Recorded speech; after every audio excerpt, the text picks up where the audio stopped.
Vedeli ste, že rímske Koloseum malo v minulosti zaťahovaciu strechu? Koloseum je bez pochyby jednou z najikonickejších starovekých stavieb na planéte.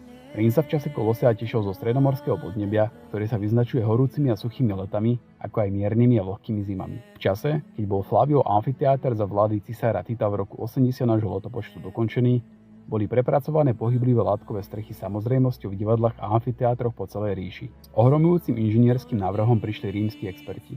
Takzvané Velarium Kolosea v Ríme malo hlavnú funkciu poskytovať tieň divákom počas podujatí organizovaných v amfiteátri. Táto obrovská látková markíza sa dala vysunúť alebo stiahnuť vďaka zložitému systému lán a kladiek, čím chránila dav pred slnečnými lúčmi a intenzívnym teplom počas slnečných dní. Plachta bola v tvare prstenca, ktorá pokrývala značnú časť hornej časti Kolosea.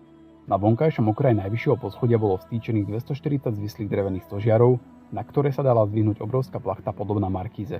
Fungovala tiež ako ventilačný systém, ktorý zachytával vietor a vytváral vánok pre divákov.